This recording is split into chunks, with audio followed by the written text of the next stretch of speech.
Friends, कैसे हो आप सभी। कैम क्लासेस के यूट्यूब चैनल में आप लोगों का मोस्ट वेलकम। फ्रेंड्स, आज हम सॉल्यूशन चैप्टर के सेकंड टॉपिक सॉल्युबिलिटी के बारे में स्टडी करेंगे। सॉल्युबिलिटी बेसिकली मिसिबिलिटी से रिलेटेड होता है, घुलनशीलता से रिलेटेड होता है। क्लियर है नहीं? तो हमारा सेकंड टॉपिक है चैप्टर का सॉल्युबिलिटी।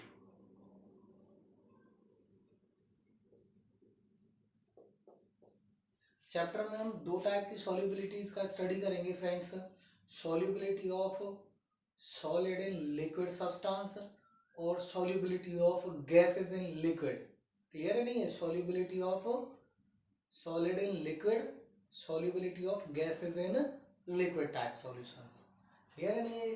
तो फर्स्ट हम इसमें स्टडी करने वाले हैं फ्रेंड्स सॉल्युबिलिटी ऑफ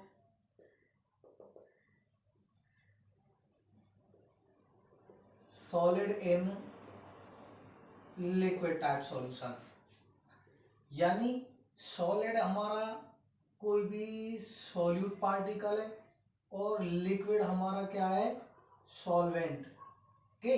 यानी सॉलिड सॉल्यूट को हम लिक्विड सॉल्वेंट में डिसॉल्व कर रहे हैं। सिंपल सा एग्जांपल समझ लीजिए, जैसे हमारा साल्ट है, नमक को हम किस में डाल रहे हैं भाई? वाटर में डाल रहे हैं।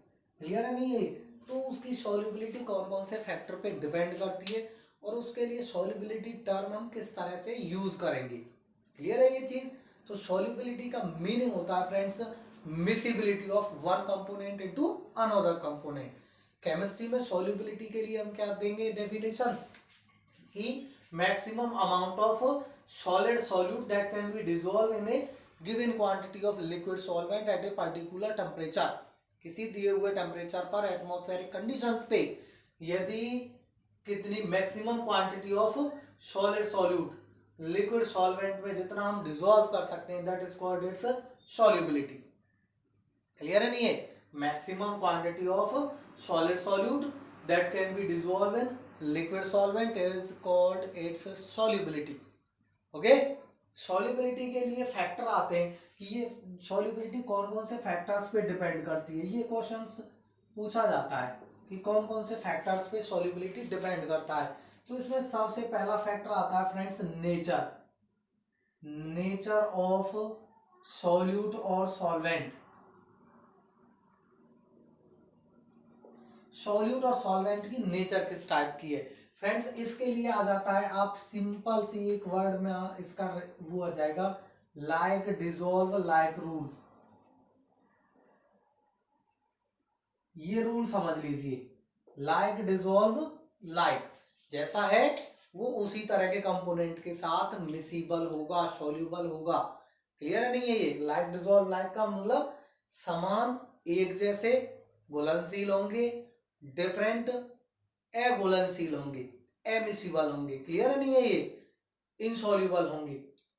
तो अगर समान है, एक जैसे हैं, एक जैसा इंटरमोलिकुलर फोर्स है, नेचर एक जैसी है, तो वो सॉल्युबिलिटी शो करेंगे। यदि डिफरेंट है एक दूसरे के साथ तो वो इनसॉल्युबल रहेंगे एक दूसरे में। क्लियर है ये चीज? ये रहता है हमारा लाइक डिसॉल्व लाइक रूल। और इसमें हम कह सकते हैं कि पोलर सॉल्यूट, पोलर आपका यदि सॉल्यूट है फ्रेंड्स, पोलर सॉल्यूट मिसिबल हो जाएगा किसमें?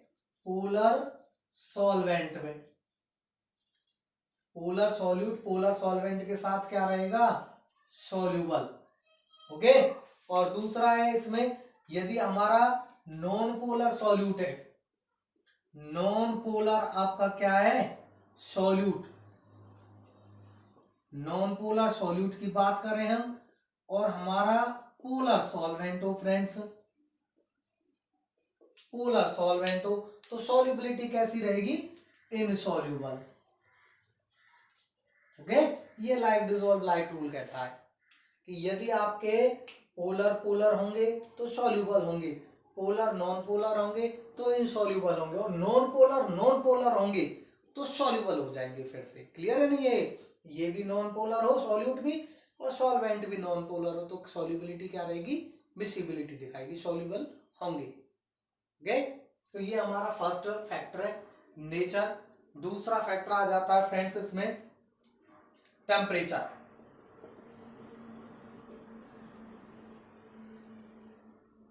टेम्परेचर इंपॉर्टेंट रोल प्ले करता है। जनरली सॉल्युबिलिटी क्या होता है, इंक्रीज होता है।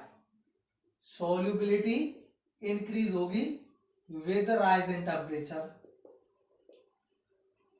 क्लियर है नहीं ये? जैसे हम आपने चीनी डाल दी या नमक डाल दिया पानी में और आप उसको हीट करना स्टार्ट कर दें तो सॉल्युबिलिटी बढ़ेगी। क्लियर है नहीं ये? यानी घुलनशीलता बढ़ेगी। नमक है या आपका शुगर है वो तेजी से घुलेगा वाटर के साथ, तो सॉल्युबिलिटी इंक्रीज होती है विद इंक्रीज इन टेम्परेचर। लेकिन सबके साथ ऐसा नहीं होता है, कुछ केस ऐसे होते हैं, एक्सेप्शन में चले जाते हैं, वेरी रेयर केस ऐसे होते हैं, कुछ सब्सटेंस ऐसे होते हैं जिनके लिए सॉल्युबिलिटी टेम्परेचर बढ़ाने के साथ डिक्रीज भी होती है। क्लियर है नहीं? वो प्रोसीजर पे डिपेंड करता है। देखिए टेम्परेचर के बेस पर दो टाइप के हमारे पास प्रोसीजर आ जाते हैं, दो टाइप के रिएक्शन आ जाते हैं, एंडोथर्मिक प्रोसेस और एक्सोथर्मिक प्रोसेस। एंडोथर्मिक प्रोसेस और एक्सोथर्मिक प्रोसेस। क्लियर है नहीं? ये एंडोथर्मिक का मतलब क्या होता है, जो एब्जॉर्प्शन ऑफ हीट एनर्जी के थ्रू आगे बढ़ते हैं, जिनको हमें हीट एनर्जी देनी पड़ती है तब प्रोसेस आगे बढ़ता है। क्लियर नहीं है ये? यदि हमारा प्रोसीजर उस टाइप का है, एंडोथर्मिक टाइप का है, तो सॉल्युबिलिटी इंक्रीज होगी विद इंक्रीज इन टेम्परेचर। तो एंडोथर्मिक प्रोसेस में सॉल्युबिलिटी क्या होगा भाई, सॉल्युबिलिटी एंडोथर्मिक प्रोसेस के लिए इंक्रीज होगी विद इंक्रीज इन टेम्परेचर। और एक्सोथर्मिक प्रोसेस क्या होता है, जो पहले से भाई प्रोसीजर के दौरान हीट एनर्जी निकल रही है, हीट एनर्जी वो पहले से निकाल रहा है और आप जबरदस्ती फिर से आप टेम्परेचर की फॉर्म में उसको एनर्जी दे रहे हो, तो ली चैटलियर प्रिंसिपल कहता है कि प्रोसीजर रिवर्स डायरेक्शन में जाएगा। क्लियर नहीं है? तो उस केस में सॉल्युबिलिटी डिक्रीज होगी, सॉल्युबिलिटी डिक्रीज होगी एक्सोथर्मिक प्रोसेस के केस में। क्लियर हुआ? तो ये दूसरा फैक्टर आ जाएगा टेम्परेचर के लिए। सॉल्युबिलिटी एंडोथर्मिक प्रोसेस है तो इंक्रीज होगी, और सॉल्युबिलिटी हमारा एक्सोथर्मिक प्रोसेस है तो आपका डिक्रीज होगा। क्लियर है ये? तीसरा इसमें फैक्टर आ जाता है फ्रेंड्स प्रेशर के लिए। थर्ड फैक्टर क्या आ जाएगा आपका, pressure. Solubility of solid in liquid के लिए प्रेशर पर क्या इफेक्ट होता है। जैसे हमारा 1 लीटर पानी है, हमने उसमें मान लीजिए 20 ग्राम शुगर डाल दिया और प्रेशर दें उस मिक्सचर के ऊपर, उस सॉल्यूशन के ऊपर, तो क्या शुगर की सॉल्युबिलिटी वाटर के साथ बढ़ेगी या घटेगी? देन वी एक्सपेरिमेंटली यदि हम सोचे तो वी ऑब्जर्व नथिंग। क्लियर है नहीं है? Nothing change. यदि हम प्रेशर घटाएं या बढ़ाएं, शुगर की सॉल्युबिलिटी पे कोई इफेक्ट नहीं पड़ेगा। क्लियर है नहीं है? यानी solubility of solid and liquid remain unaffected with change in pressure। Clear है नहीं? सॉल्युबिलिटी कैसी रहेगी, अनअफेक्टेड रहेगी भाई विद चेंज इन प्रेशर के साथ। क्लियर हुआ ये? तो फ्रेंड सॉल्युबिलिटी का नेक्स्ट टर्म है हमारा solubility of gases in liquid. यानी कोई भी हमारा गैस या सॉल्यूट है, लिक्विड सॉल्वेंट में हम डिसॉल्व कर रहे हैं, गैसियस सॉल्यूट, किसी भी गैस को हम लिक्विड में डिसॉल्व करेंगे तो उसकी जो सॉल्युबिलिटी रहेगी वो कौन कौन से फैक्टर पे डिपेंड करेगी, वो चीज हम इस कंसेप्ट में स्टडी करेंगे। क्लियर है नहीं है? डेफिनेशन क्या रहता है, maximum amount of gaseous solute that can be dissolve in liquid solvent called solubility of gases in liquid. Clear है नहीं है? ये फैक्टर्स की बात करते हैं, कौन कौन से फैक्टर्स इसमें आ जाते हैं, तो वही 3 कॉमन फैक्टर इसमें रहते हैं। क्लियर है नहीं है? पहला फैक्टर इसमें रहता है नेचर, नेचर ऑफ सॉल्यूट और सॉल्वेंट। क्लियर है नहीं है?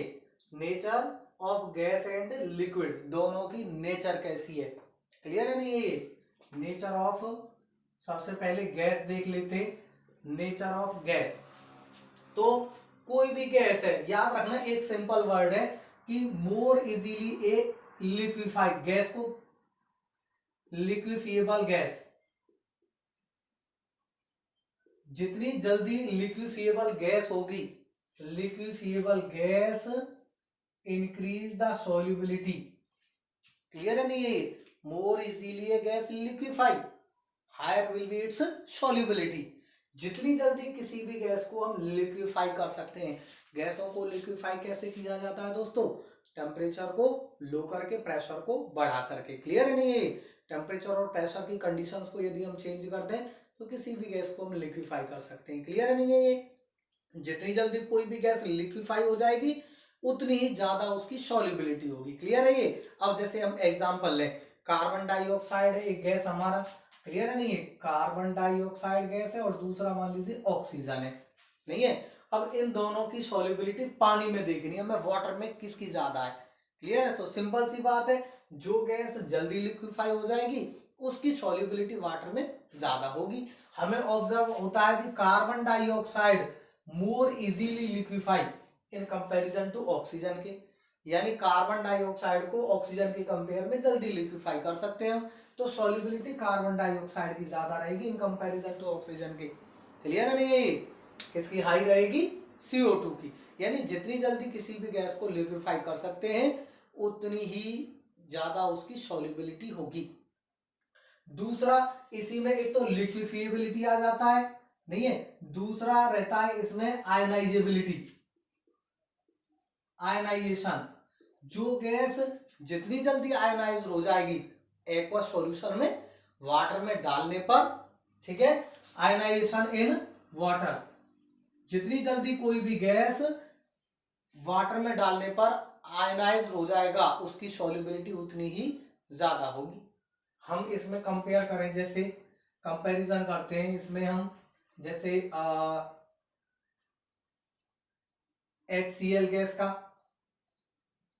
ठीक है, और कोई दूसरा गैस ले लीजिए इसमें, मान लीजिए CO2 ही ले रहे हैं हम, क्लियर है नहीं ये, CO2 और HCl में यदि हम कंपैरिजन करें तो ये तो नॉन आयनाइजेबल पोर्शन है, ये एक्वस मीडियम में डालने पर आयनाइज हो जाएगा, तो सॉल्युबिलिटी किसकी ज्यादा रहेगी, HCl की ज्यादा रहेगी, किसमें, वाटर के लिए, clear, in comparison to carbon dioxide के। तो नेचर ऑफ गैस में दो चीजें आ जाती हैं, liquefiable of gas, ionisation of gas, clear है नहीं ये। एक्वस मीडियम में डालने पर जितनी जल्दी कोई भी गैस आयोडाइज्ड हो जाएगी उतनी ही ज्यादा उसकी सॉल्युबिलिटी होगी। तो ये तो रहता है नेचर ऑफ गैस। दूसरा रहता है nature of solvent, nature of component कह सकते हैं friends, nature of solute and solvent. इसमें आ जाता है दोस्तों हमारा वही पहले वाला, like dissolve like rule,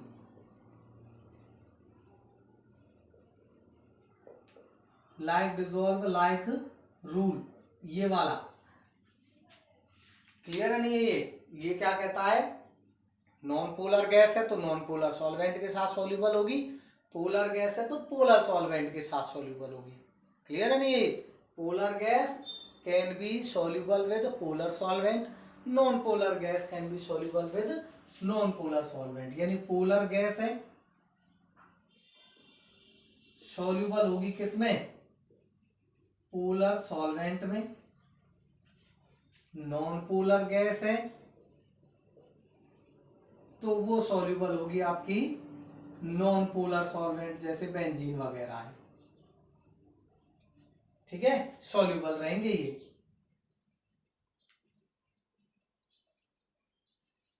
okay दोस्त, नेक्स्ट और थर्ड इसमें आ जाता है फ्रेंड्स फैक्टर हमारा टेम्परेचर वाला, टेम्परेचर। तो टेम्परेचर के लिए कोई भी गैस है, इसमें आप बढ़िया एग्जांपल अपना सॉफ्ट ड्रिंक्स की बोतल का ले सकते हो। जो हम सॉफ्ट ड्रिंक के बोतल को फ्रीजर से निकाल के, क्लियर है नहीं, फ्रीजर से निकाल के सॉफ्ट ड्रिंक के बोतल को ओपन करते हैं, देन व्हाट वी ऑब्जर्व, उसमें बबल्स निकलते हैं, किसके, गैसों के बबल्स निकलते हैं। कौन सी गैस होती है वो, कार्बन डाइऑक्साइड गैस होती है, क्लियर है नहीं है ये। क्योंकि जब फ्रीजर में जो टेम्परेचर होता है और उस टेम्परेचर से जब एटमॉस्फेरिक टेम्परेचर पे बॉटल बाहर आता है निकल करके, तो उस केस में टेम्परेचर बढ़ता है, बॉटल का टेम्परेचर बढ़ेगा तो जो उसमें कार्बन डाइऑक्साइड गैस मिक्स है वो बाहर निकलेगी बबल्स की फॉर्म में, यानी उसकी सॉल्युबिलिटी घटेगी।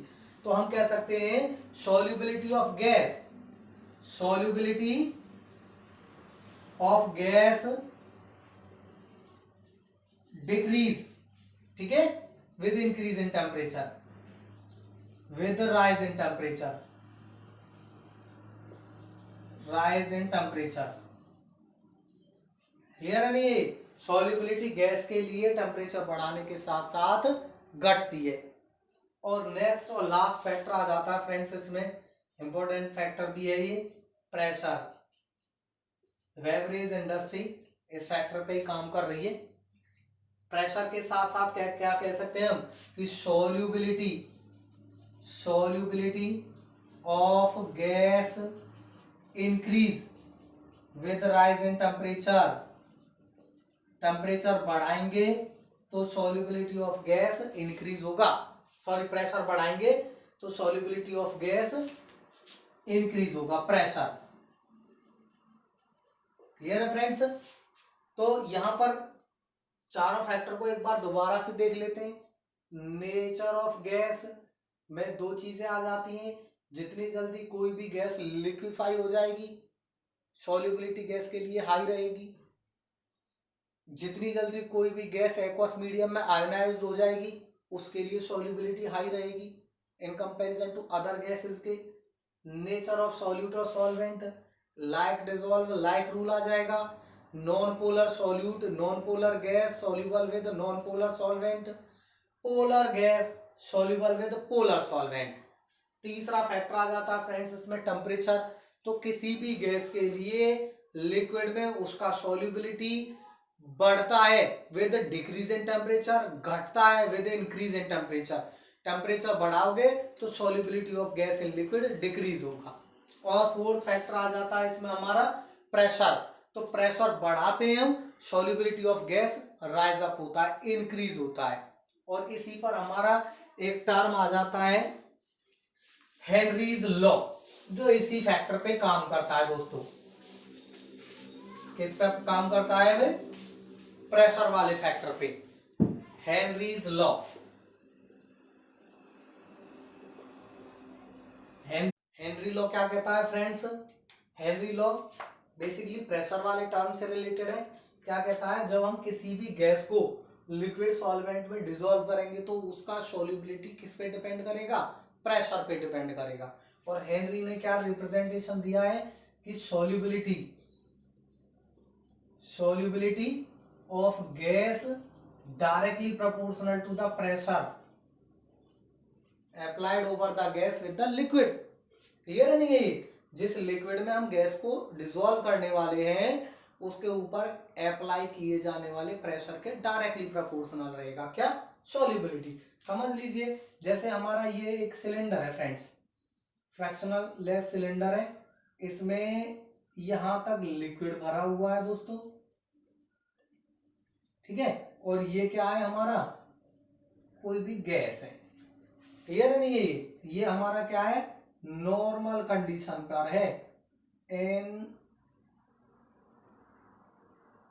NTP, normal temperature pressure.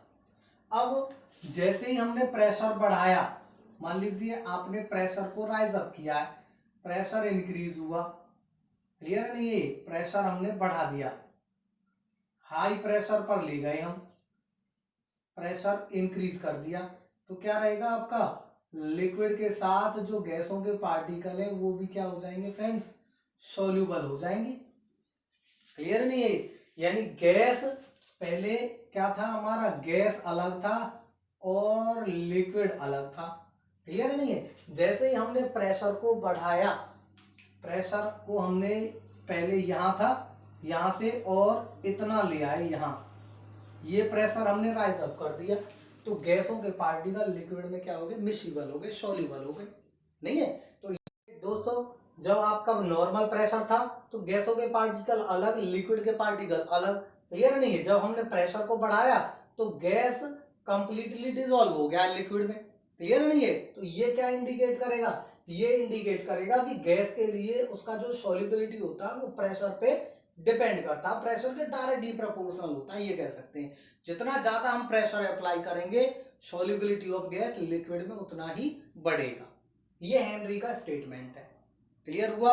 अब इसी में जब प्रेशर की बात आती है तो डाल्टन का लॉ पीछे नहीं रहता है। डाल्टन का स्टेटमेंट क्या कहता है, वो पार्शियल प्रेशर से रिलेटेड ही है। वो कह रहा है कि यदि हम सॉल्युबिलिटी को मोल फ्रैक्शन से रिप्लेस कर दें किसी भी गैस के लिए, तो mole fraction of gas directly proportional रहेगा किसके, partial pressure of that gas के। मोल फ्रैक्शन किसके डायरेक्टली प्रोपोर्शनल, पार्शियल प्रेशर के। और पार्शियल प्रेशर किसके डायरेक्टली प्रोपोर्शनल, पार्शियल प्रेशर ऐसे उल्टा कह सकते हैं कि पार्शियल प्रेशर डायरेक्टली प्रोपोर्शनल रहेगा मोल फ्रैक्शन ऑफ गैस के। क्लियर है नहीं है, कांस्टेंट टेम्परेचर पे पार्शियल प्रेशर मान लीजिए P से रिप्रेजेंट कर रहे हैं, directly proportional mole fraction x, और P इज इक्वल क्या रख देंगे हम, KH and x। KH constant है, इसको हेनरीज कांस्टेंट का नाम दिया गया है दोस्तों, हेनरीज कांस्टेंट। क्लियर है नहीं है, इसके बेस पर भी एक छोटा सा न्यूमेरिकल निकल जाता है। ओके, बात करते हैं हेनरी लॉ के लिमिटेशंस की। लिमिटेशंस क्या निकलते हैं इसके, तो लिमिटेशंस में यदि हम देखें तो पहला लिमिटेशंस, इंपॉर्टेंट लिमिटेशन क्या है इसका, सबसे पहला और इंपॉर्टेंट लिमिटेशन है हेनरी लॉ का, वो है इनकी केमिकल रिएक्टिविटी का, कि गैस और लिक्विड, जिस भी गैस को हम लिक्विड में डिसॉल्व कर रहे हैं वो केमिकली अनरिएक्टिव होना चाहिए, दोनों कंपोनेंट अनरिएक्टिव होना चाहिए। ठीक है, ऐसा नहीं हो कि दोनों रिएक्शन करके कोई नया कंपाउंड बना दें। क्लियर है नहीं है, डिसॉल्व की जाने वाली गैस लिक्विड के साथ केमिकली अनरिएक्टिव होनी चाहिए, ये पहला लिमिटेशन है। ठीक है, दूसरा लिमिटेशन क्या कह रहा है इसका, कि टेम्परेचर शुड बी लो, लो होना चाहिए। क्लियर है नहीं है, ये नॉट टू लो, ज्यादा लो नहीं होना चाहिए कहीं गैस लिक्विफाई हो जाए। ओके, फिर तो सोल्यूबल हो ही जाएगा। तीसरी चीज है इसमें कि प्रेशर भी ज्यादा लो नहीं होना चाहिए, हाई नहीं होना चाहिए, प्रेशर ज्यादा हाई नहीं होना चाहिए। ठीक है, तो ये सिचुएशंस हैं जिनके बेस पर हेनरी लॉ आगे काम करता है। आगे लिमिटेशंस के बाद इसमें इसके एप्लीकेशंस और आ जाते हैं फ्रेंड्स। एप्लीकेशंस, सबसे पहला एप्लीकेशन है बेवरेज इंडस्ट्री में इसका, in the production of beverages. Soft drink के जो बोटल्स होती है, सॉफ्ट ड्रिंक इंडस्ट्री जो होती है पूरी इसी पर काम करती है, जिसमें कार्बन डाइऑक्साइड को सॉफ्ट ड्रिंक के बोटल्स में हाई प्रेशर पे सॉल्युबल कराया जाता है, हाई प्रेशर पे मिक्स करके उसको कैप किया जाता है। क्लियर है नहीं है ये, जिससे उसके टेस्ट में चेंजेस आ जाते हैं। तो सॉफ्ट ड्रिंक्स के बोटल्स में CO2 को मिक्स करते हैं हाई प्रेशर पे। दूसरा इसका एप्लीकेशन आ जाता है in the function of lungs. Function of lungs friends, जो हम ऑक्सीजन इनहेल करते हैं, क्लियर नहीं है, बॉडी में, वो हमारे ब्लड में प्रेजेंट हीमोग्लोबिन के साथ किस में कन्वर्ट हो जाती है, ऑक्सी हीमोग्लोबिन में। ऑक्सी हीमोग्लोबिन को different tissues of the body utilise करते हैं। ऑक्सी हीमोग्लोबिन में प्रेजेंट ऑक्सीजन को अलग अलग टिश्यूज जहां ऑक्सीजन की कंसंट्रेशन कम होती है, क्लियर है नहीं है, वो ऑक्सी हीमोग्लोबिन से ऑक्सीजन का यूटिलाइजेशन करते हैं। क्लियर नहीं है, तो फंक्शन ऑफ लंग्स में जितनी ज्यादा सॉल्युबिलिटी होगी ऑक्सीजन की उतना ही ज्यादा बॉडी के लिए इफेक्टिव होगा। तीसरा रहता है इसमें एप्लीकेशन इसका इन क्यूबा डाइविंग। इन क्यूबा डाइविंग, जो डाइविंग एपरेटस होता है, गोताखोर जो होते हैं अपने साथ ऑक्सीजन सिलेंडर ले जाते हैं, जैसे ही वो डेप्थ में जाते हैं, गहराई में जाते हैं पानी में, तो प्रेशर बढ़ जाता है दोस्तों। गहराई में जाने पर क्या होता है, प्रेशर बढ़ेगा। प्रेशर बढ़ेगा तो जो गैसें उनके ऑक्सीजन सिलेंडर में हैं, ऑक्सीजन और नाइट्रोजन जैसी गैसें होती हैं, वो ब्लड सेल के साथ प्रेशर बढ़ने पर बढ़ेंगी। प्रेशर बढ़ेगा तो सॉल्युबिलिटी ऑफ गैस बढ़ेगा। सॉल्युबिलिटी ऑफ गैस प्रेशर के डायरेक्टली प्रोपोर्शनल। क्लियर है नहीं है ये, तो सॉल्युबिलिटी ऑफ गैस यानी ऑक्सीजन और नाइट्रोजन की सॉल्युबिलिटी बढ़ेगी ब्लड सेल में जैसे जैसे वो गहराई में जाएंगे, और जब वो काम करके अपना ऊपर की तरफ आते, सरफेस पर आते, तो प्रेशर घटता है। प्रेशर घटेगा तो सॉल्युबिलिटी भी घटेगी।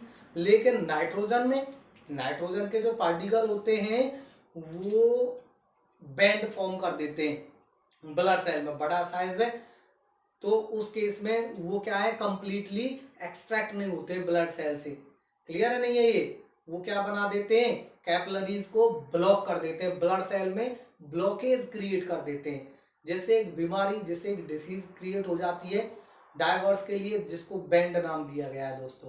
क्लियर है नहीं है? और उस बैंड डिसीज से कभी कभी उनकी डेथ भी हो जाती है। क्लियर है नहीं है? इस पेनफुल इफेक्ट को मिनिमाइज करने के लिए, कम करने के लिए हीलियम को डाइल्यूटेड किया जाता है। डाइल्यूटेड हीलियम को एयर के साथ मिक्स करके डाइवर्स के सिलेंडर में फिल किया जाता है। क्लियर है नहीं है ये एप्लीकेशन है तीसरा इसका, हेनरी लॉ का। और फोर्थ एप्लीकेशन है in the function of climbers, in climbing. Climbings जो होते हैं, जो पर्वतारोही होते हैं, वो भी अपने साथ इसी तरह से ऑक्सीजन सिलेंडर ले जाते हैं। क्लियर है नहीं है? ऊपर जाने पर ऑक्सीजन का कंसंट्रेशन कम होता है, ऑक्सीजन का कंसंट्रेशन कम होगा तो उस केस में वो ज्यादा एक तरह से थकावट महसूस करते हैं, उनकी जो सोचने की कैपेबिलिटी होती है वो कम हो जाती है। क्लियर है नहीं है ये? तो वहां भी जो कंसंट्रेशन है, जो पार्शियल प्रेशर का टर्म है, वो काम करता है, इफेक्टिव रहता है। क्लियर है नहीं है दोस्तों? तो ये हमारे दो टॉपिक हुए हैं आज, solubility of solid in liquid, solubility of gases in liquid, जिसमें solubility of gases in liquid एक इंपॉर्टेंट टर्म है, और उसमें भी हेनरीज लॉ। हेनरी लॉ में भी फर्स्ट इसका स्टेटमेंट है फ्रेंड्स, दूसरा टर्म इसका लिमिटेशन है, और तीसरा टर्म इसके एप्लीकेशंस हैं। क्लियर है नहीं है ये? समझ के चलिए। थैंक यू दोस्तों।